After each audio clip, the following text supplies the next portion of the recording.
teammate back in the 80s at Alabama, and of course, a longtime high school and college football coach, South Alabama Jaguars, first ever head coach. Joey, thanks so much for taking the time to be on the show. Oh, man, glad to be here. Great to see you, man. Turn up the volume.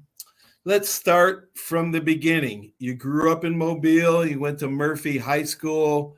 Of course, you and your mom were real close. Talk about growing up. I know your dad passed away at 10, if you wanted to talk about that. But talk about your childhood and multiple sports that you played. Yeah. Well, I obviously grew up in Mobile and had my mother and my father had both been married before. They got divorces, married each other, and I kind of popped up. They weren't planning on having any children, but I kind of just popped up there. They were 42 years old, and but anyway, just had a good relationship with those guys, and they were great moms and dads, and ended up getting divorced. And my father died when I was 10, and my mother, passed when I was 27. Had a stroke when I was 22, right after I got married. Which you know my wife Elise, and so she had a stroke that year, and 5 years later died. So, but the childhood was good. Really enjoyed growing up in Mobile. I thought it was a great sports town, and a lot of the toughness I think playing Little League football came from that. A lot of toughness I had came from the Little League football with Steve Rogers being the head coach and just kind of going through two-a-days as 7-year-olds and bull in the ring and all those type things, So it was fun. You also talk about in your book, and we're going to get into your book a lot here in a little bit, In Good Hands. Mm-hmm. You talk about, number one, how did you have the foresight to keep an audio journal in college? And every high school kid that went to college, I advise them to keep a journal. Even if you wrote in it just once a week, you will be glad for the rest of your life, and your kids and your grandkids will be glad. Who approached you? But what a great idea that was. Well, Daryl Ray, who wrote the book, actually, I just would just, send him notes once a week, and I never thought about doing it. But when he called me about doing a book, that's what he asked me to do. So that idea actually came from him. Wow. Yeah. Good idea, though. It was great. Let's talk about playing backyard football. I mean, I don't think there's enough backyard football games anymore. I was the youngest of 4 boys, right? So I was always playing with my bigger, faster, older, stronger kids than me. And I think without my older brothers, I don't think I would have made it. Talk about those backyard games where you call it pick up and smear the queer. We used to call it. Yeah, I don't think I could say that these days. But anyway, back in the 70s, that's certainly what was going on. You just, a lot of the guys, there were no video games, as you know, that we had during those days. And so we had to go out and there's 3 TV channels. I know it was Channel 3 in Pensacola, right? And Channel 5 and 10 in Mobile. But anyway, my dad would tell me to get up and move the antenna and keep twisting the antenna until it got clear on the screen. And so I didn't want to watch Lawrence Welk and with my parents. So we actually went out and rode bicycles and shot BB guns and played football, played basketball, played pick up and smear and whatever. So it was kind of outside till dark. My mother got mad when I came in after dark. So I knew to be in at about 15 minutes before dark. So, but spend most of my time outside. I really enjoyed it. Joey, let's talk a little bit about your years at South Alabama. 10 years, 2008 to 2017. You had some really good years, great wins, great players, and specifically and ironically, a player we both coached, Jeremy Reeves. But talk about JR and some of the other great memories that you have at South.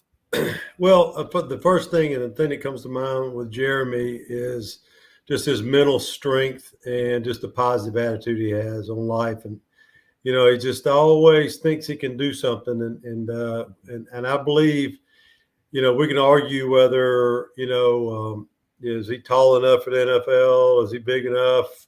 Well, I don't know, but I know one thing. His mind is as strong as any player I've ever had, probably any person I've ever had, to be honest with you, that I've ever met.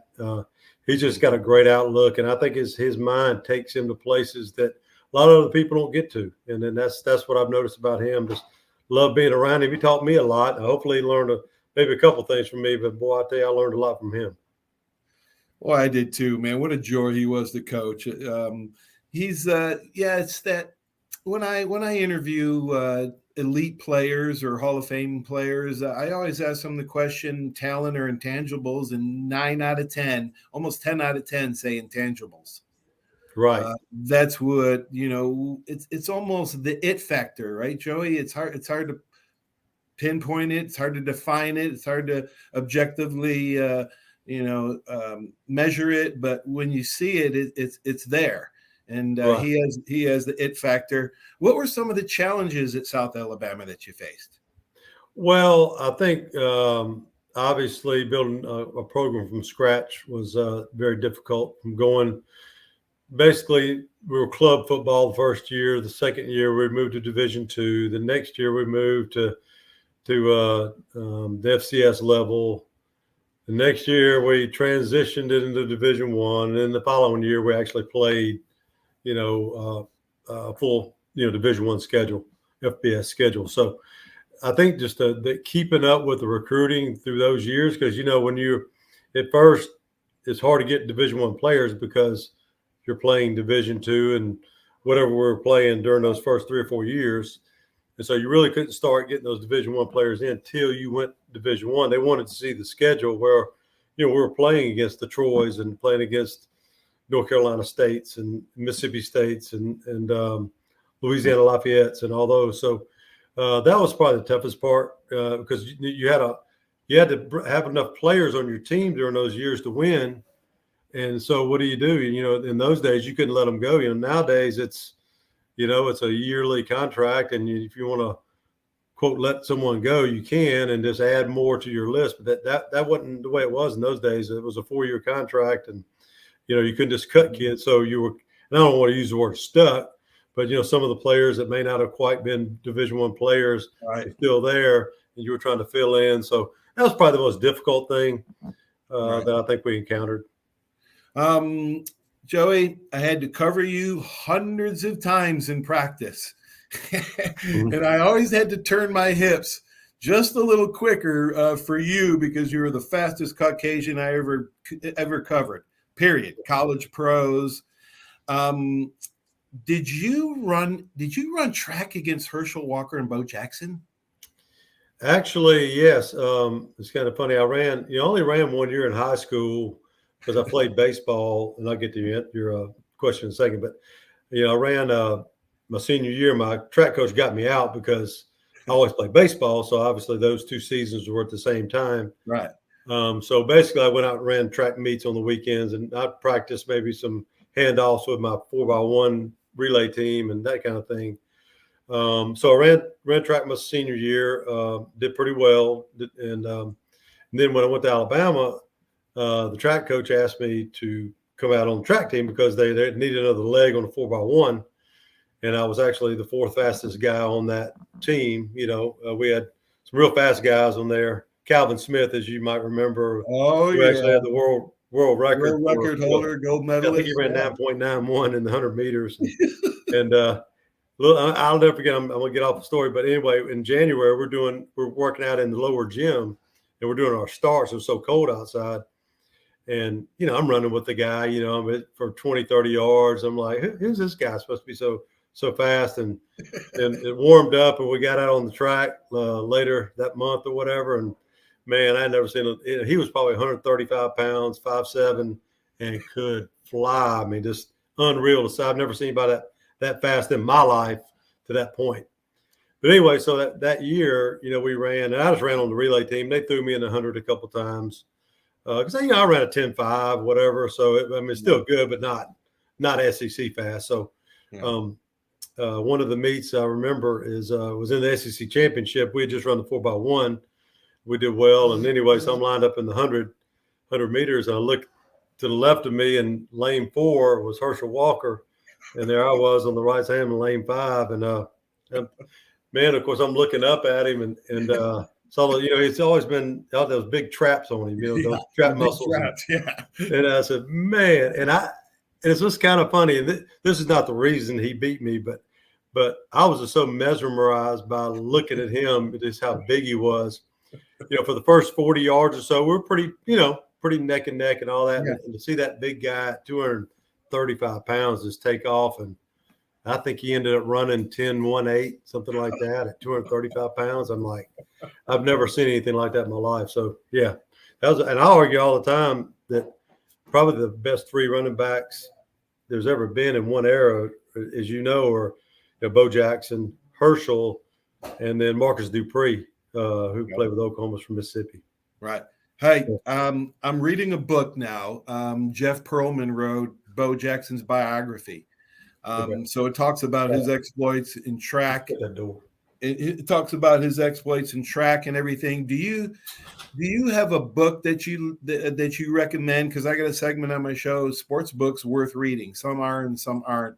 That book is worth reading. I just got done with a book on Jim Thorpe, right? Jim Thorpe Award, the Great American Indian. Yeah, what a great book that was. That just came out. But do you have any books that you refer to or you recently read that's important?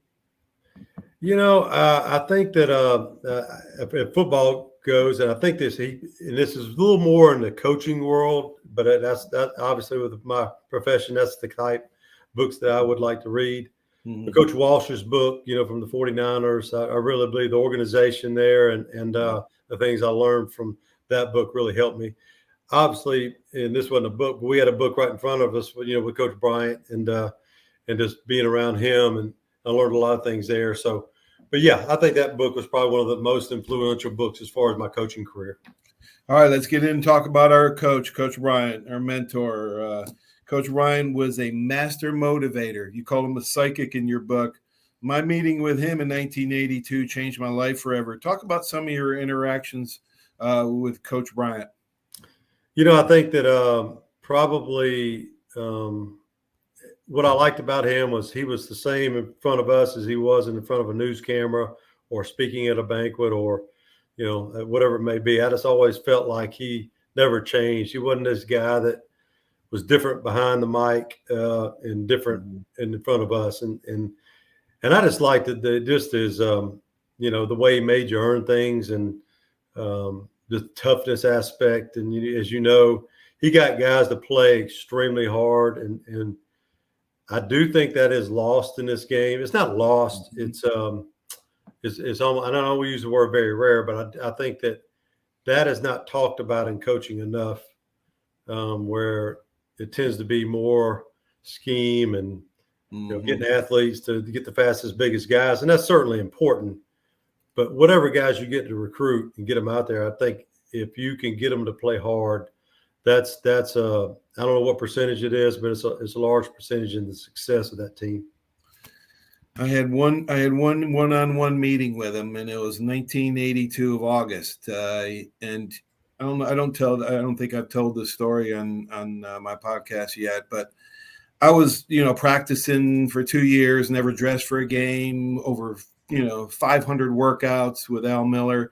And I was home in the summertime. They called me up. We don't have room in the Bryan Hall. You're going to have to move out. So I came down, and first day of practice, I was just going to psychologically go through the motions. Right. And he calls me into his office and says 3 sentences to me, Joey, and he blows me away with every one. He says, "Paul, did you find a place to stay?" And I was kind of, taken aback. I thought maybe I was going to get cut, right? I was scared to go in there. Everybody was scared of him, right? So I thought I was going to get cut. I wasn't the perfect guy. I was doing things probably I wasn't supposed to be. So I thought maybe he caught me doing some of those things. I want, and cut me. So he looks at me and he says, "I hope this doesn't affect the way you play on the field." And I said, "No, sir, it's not." And he looks at me and he says, "I didn't think it would." And that's all he said. It just blew me away. And I ended up going to Georgia Tech. Remember that first game at Georgia Tech, 82? We'd go to Atlanta, and I'm standing on the sidelines, just taking everything in. And somebody jabs me and says, "Coach Bryant's calling your name." And I said, "Well, I didn't hear Tripodi come from him." So he says, "He's calling you." So I get up there. He says, "Get in for Stan Gay." I looked at him. I said, "Now?" Yeah, now. So, the rest was history. I mean, he was amazing. He'd bring in, famous people, ex-Bama players, Joe Namath. I remember he brought in Leroy Jordan to speak to us. And in team meetings, Joey, let our audience know that he would bring in a little ditty and talk Right. about, whether it was Ann Landers article or a column or something that he read somewhere and related to life lessons. Oh yeah, it was awesome. I almost anticipated that each meeting that he would be in, because I always wanted to hear what he had to say, and a lot of it made sense. And it was just kind of just real life lessons, and there's more to football than just winning games and that type thing. And he taught us about life, and I think probably looking back, I remember him. And you may refer to this later or not, but you knew I was, I was fifth string my sophomore year, and all the guys got hurt, and finally got a chance to play. And I'll never play. We were playing against Georgia Tech, and then they would play Kentucky the next week. And I started the next week after, because I kind of won. I guess I'd won the job. I didn't think I'd won the job in the Georgia Tech game, but anyway, I started the next week, and from that point forward, I started from that point forward, and I think that he came up to me after the Kentucky game, and I was really beat up. I'd returning punts and, kind of got knocked around a lot and had a big cut on my face, and, my knee was sore and had a big old bruise on my ribs and whatever. And he just kind of came up to me and just put his arm around me, kind of looked at me, smiled, didn't say anything, kind of like you're talking about. Just kind of didn't say much, but it was just like that moment. It was, I knew that I'd made it with him. I'd kind of proven to him through hard work and through time, he didn't give me anything. Nope. And it was awesome. So from that point forward, I felt like I could do anything. I'd conquer the world. He gave you a nickname that I'll never forget in my lifetime, because I always remember him calling you Little Big Man. I mean, nicknames, Joey, nicknames are important. I do a segment on my show about nicknames. My dad gave me all these nicknames: Charlie Rockbottom, Henrietta Butterfield, Speedy Gonzalez. My dad gave me all these names, and I always, when I coached, I almost gave everybody a nickname, Joey. Mm-hmm. I felt it was endearing. Other kids would start calling him by that nickname, but and then I realized that Coach Bryant knew what nicknames do. When did you first remember him calling you Little Big Man? I think it was on, I really don't know exactly, but I do think it was on the Coach Bryant show, one of those mornings. It's Sunday morning after the game, and we'd always get up and watch it. It was just so funny listening to him, and but it was I think it was one of those games, and I can't remember which one. All right. Mm-hmm. I'm going to read a little section in your book on page 96, just because this exemplifies Coach Bryant's demeanor and everything else, if that's okay with you. Sure. In your book 96, you say, I remember listening to his radio show, The Bear Line, one night, and I heard a little boy call in. Coach Bryant, the boy said, I have a problem. I play peewee football, and everybody I have to block and tackle is about a foot taller and 50 pounds heavier. What can I do? This is Coach Bryant's answer. First, son, let me tell you that you do have a problem. If I were you, I would mind my parents, study hard to get smarter, eat the right foods, and pray to the good Lord to make you stronger.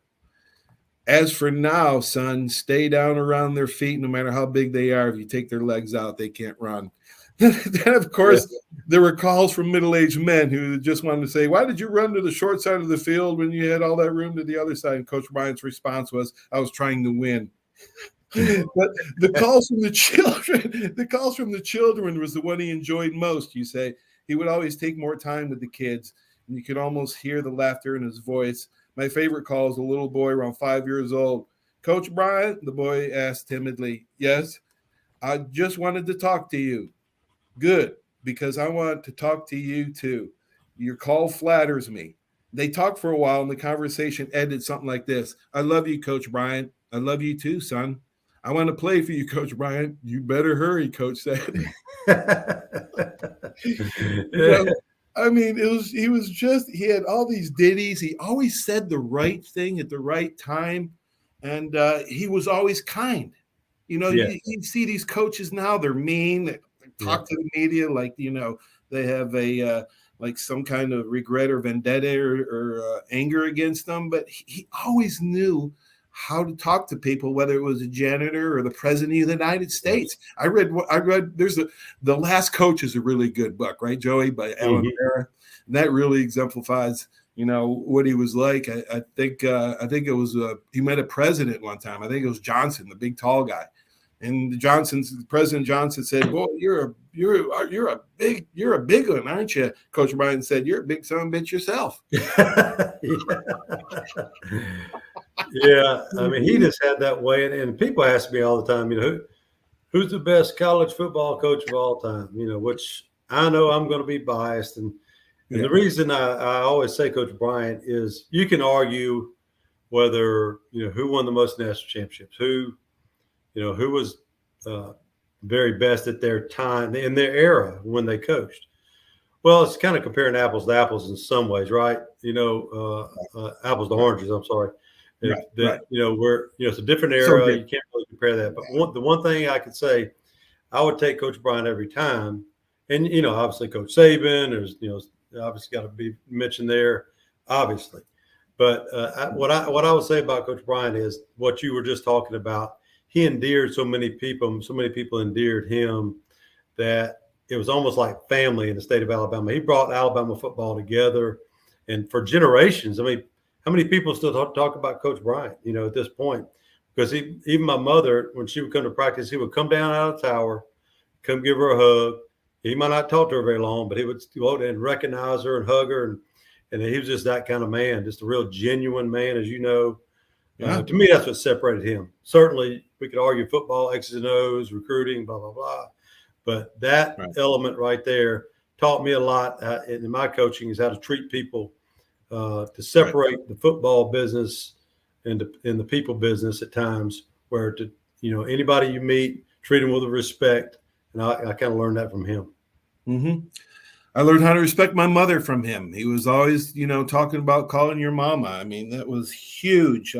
My dad came down to practice that year in '82 for a week and just to watch practice. And he walked all the way across the field, found my dad, knew he was coming somehow. I think Coach Kriska had something to do with it. And he found my dad, and they walked all the way, from the tunnel to the tower. Mm-hmm. And my dad's a 5'7" Italian from New York. Okay.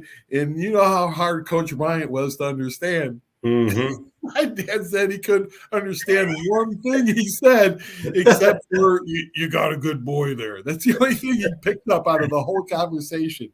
But he was like that. He was mumble, even when I came down, of course, having a dialect from New York, I was hard to understand myself, and it was hard for me to understand. But he was almost impossible, even to the Southern people.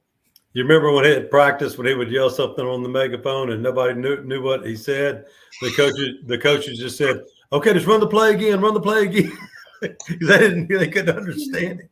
They were just as scared of him as we were. The coaches were. Oh my God! I think they were more scared of him than we were. I really do. They were, especially when he came down from the tower, because you don't know if he was coming after a coach or a player. Oh yeah, he would do both coming down from the tower. It was just a bad thing. But you know what? I learned so much from him, and I coached with his style and his philosophies and things like never blaming the referees. He always took the blame for our mistakes. Mm-hmm. And that's a great lesson to learn for coaches, is never ever throw your players under the bus or talk about them in the media in a negative light. And, just so many little things. And then it was that day when he passed. I was at the water fountain working out, getting a drink from working out with Coach Al Miller, Miller time. Right. Mm-hmm. But talk about that. And I know your roommate, Paul Ott-Carruth, was a pallbearer. Mm-hmm. So, of course, all the players were, but that funeral, it was amazing to me. And it was my worst birthday, because December 14th, 1982, that night you were studying with McQueen or somebody and you missed the meeting. And that was my birthday. And he come in on the 14th, an emergency meeting. That's why he probably missed it. And he told us that he was retiring. It was my worst birthday in my life, Joey. Wow. And then the next day, he let everybody know and just died shortly 5-6 weeks afterwards. But wow. yeah, talk about that. That the funeral was like for a president or more. Yeah, I remember me and Mike Adcock were in the car right by Tutwiler. We're in the car turning at that red light, and we heard it over the radio. That's how I found out about it. Of course, I just remember just both of us just sinking in our chairs, or in our seats of the car. But anyway, yeah, it was just a tough deal, and this all happened so fast. And the funeral was kind of a little bit uplifting to me. I mean, I remember thinking when when he was in the casket, and I swear I thought he was going to open up the door of the casket. That's what I thought about him. I really believed that. I mean, at that time, obviously, wasn't very, that wouldn't come true. But I had so much respect for him and thought that he was, just such a great man that I thought he was going to just push out, hey guys, I'm back, and but anyway, so I remember driving down I-20 59 to Birmingham, and people hanging over the crosswalks of the overpasses over the interstate, and all the signs and sheets with, we love you, coach, and all that kind of stuff all the way. And, but that part of it, you realize what a man we played for and how well respected and that he was. And so, I believe that, he knew where he was going. So I don't think he had any issues with after the afterlife. And so I felt good about it. So I just, it's kind of a peaceful day for me in some ways. He was a godly man. He surely was. Yep. And nobody, he's the greatest of all time. You could, I go on my show or I argue with anybody. It doesn't matter to me that he was the best of all time. It's not even close. And if you want to say otherwise, go ahead. But you didn't know the man like we did. You're right. And, he had to be, Saban's got all these assistants and recruiters and all these professional psychologists, Dr. Mowad, all these guys that come in. He had to do all that stuff. We had one strength coach. Now, granted, he is on the American Strength Coaches, Mount Rushmore. Al Miller definitely is. Right. So we were lucky. We were lucky to have him as well as a strength coach. Oh my gosh! I wrote Coach Miller a letter about a year ago, probably, but just thanking him for all he did for us and me, and he probably, as far as just a pure football player, motivated me probably more than anybody at Alabama, and that's just me talking for myself. I just respected him so much, and he was that tough guy that. And I already had some toughness, obviously, but I think he carried my toughness to a different level. I mean, it's that the mental toughness, not being scared of anything, and right. I go across the middle and catch a ball and never think about getting hit. And part of that was because of him. He just instilled that in me. Yes, he did, Joey. I'm glad you said that, and I'm glad you wrote him a letter. I was without him. We spend, and people don't realize this, but the players spend more time with the strength and conditioning staff than they do with their position coach, and definitely not the head coach. So he was a huge influence on me. I would have never played at Alabama in the pros if it wasn't for Al Miller. There's no question. Right. Yeah, there's no question. No question about that. Yeah, there's no question about that. Yeah, he did. I did see him though a few years ago, and it's funny. He goes, "You remember those push presses we did behind our neck, and we push the heavy weight up and drop it on the back of our neck, And he said, "Hey, boy," he said, "they should have fired me a long time ago for doing that to y'all." We all had remember we had scabs. We had big scabs on the back of our neck where you drop about 225 pounds on your neck, and then the box jumps. You remember the box jumps? Yeah. Oh my God, we did them almost every day, and and now they found out that ain't so good for you these days. So, but he was apologizing and laughing, and of course I Maybe was that's why laughing. my shoulders are messed up now to this day. Oh my gosh. He was, we called it Miller time, and it wasn't time to go have a beer either. Yeah, it was It was not. just the opposite. Yeah, it was just the opposite. But So, I'll say this, and we all worked hard, and he knew that I wasn't approaching him trying not to come in and do less work. But I walked into him. We were doing some heavy squats, and I was already kind of running a pretty good 40 and all that. So I just went to him as a coach. I said, I'm scared to do, these heavy squats. And you know what he did? He designed me a workout. Like, I mean, this is a little bit anti Al Miller, He actually designed me a workout separately from the heavy squats. I would do some lunges, and I don't know if you even knew that, but he, back then, weightlifting was, everybody followed A, B, C, D. Everybody did the same thing, right? Pretty much. Right. And so for him to get off that track and let one of his players do something different, but it's, it shows you how smart he was too, because, like it was after I ran track, and then I'd run a pretty good 40 time for Coach Bryant when he was there. And then, and so I think he agreed in some ways. I mean, but he knew that I wasn't trying to get out of work. It was right. He knew you. Yeah. So and so okay I think that, I always thank him for that too. All right, so let's tell one more story about Coach Bryant and Al Miller. The 82 Coach Bryant's last game in Liberty Bowl. We all had to meet in Memphis on Christmas Day and Christmas Eve. I stayed up and drank way too much with my buddies on Christmas Eve. Got to bed at like 5. My mother woke me up at 5:30 to go to the airport. and we get there. Coach Bryant says he knew, he wasn't stupid. He knew we were drinking and stuff. So he said, all right, boys, let's go work out. And oh my gosh, are you kidding me? I always wondered why they ran us like that. That was because of you. No. I can't believe I didn't throw up. I mean, even the plane flight hungover was bad. But to get there, and then he walks over to Al Miller. He walks over to our strength coach and says, Al, you run them. So Al made us run. I don't know if you remember this, but we in that gym, we must have did 40 sprints in a row. And an offensive lineman, the starting offensive lineman, pulled a hamstring.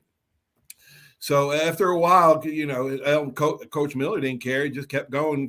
After a while, Coach Bryant walks over to Al Miller and says, Al, I told you to run him, not to kill him. Now, for Coach Bryant to say something like that to another coach just tells you how tough Al Miller was. But I'll never forget that. Oh, yeah, that was that. I'll never forget that as long as I live. And, I kind of didn't know why. I didn't really know what I guess he thought everybody probably had a good time on Christmas Eve. Right, at home a couple of days. Yeah. It's just like kind of after spring break, when you come back from spring break, you have spring training, you kind of use that next day to run all the sweat things out of them, so to speak. But maybe that's what it was. But and remember that was indoor, was that some gym we were in? Yeah, some gym, because it was raining out all week. And I remember that. It was pretty warm that week, but the day of the game was freezing cold. Oh, yeah, it was chilly. Jeez. A couple of months ago, Joey, you were hired at Mississippi State and to join Zach Arnett's staff as director of player personnel. Talk about your new role. It's fun. I think you have Alabama and Coach Steve Campbell, the second ever head coach at South Alabama, was hired as to take, because he knows Mississippi. He coached in Mississippi for all those years. That was a brilliant move by Coach Arnett's to get you two guys. Well, I don't know if it was or not. We'll see. But, actually it's working out real well. And they brought me over here to just recruit the state of Alabama and Steve from Mississippi, like you mentioned. And just because of the contacts we have with the high school coaches and, it has worked out really well. And one of my goals is just to get a bunch of the Alabama players over here and just to see Mississippi State. And of course, we know, if Alabama, Auburn are after a guy, we're probably not going to get those players. But our goal is to get those guys that they don't get. And there's still some pretty good football players in the state of Alabama, as you know. Absolutely. I don't know if there was any stars back when we were coming out of high school, but I don't think I would have made 2-star. No. but George O'Leary did get me ready for Coach Bryant. I had George O'Leary was my high school coach. So Oh, I didn't know. That's right. Yeah. yeah. So I've been pretty blessed in my life with coaches. Eh, Joe? Wow. Yeah, I know. What's Coach O'Leary doing now? He's retired. He's just had a couple of knee replacements, but I talk to him quite often, and I do need to go see him for sure. Great. Joey, I love you. Miss you, brother. You too, man. And good luck with what you're doing. And I appreciate everything you do for hundreds and thousands of kids over the years. Thank you, brother. Well, you too, man. I know you got into that world. Always respected how you treated the players. I could see, your genuine way of coaching, and you're basically volunteering a lot of time to work with those guys, bringing them to Mobile, and and I know you brought them to other places, and just always being interested in what you're doing with the podcast. So you're a people person, and always been a great guy. So great talking to you again, man. Thanks, Joey. Good luck. Talk to you soon, buddy. Okay.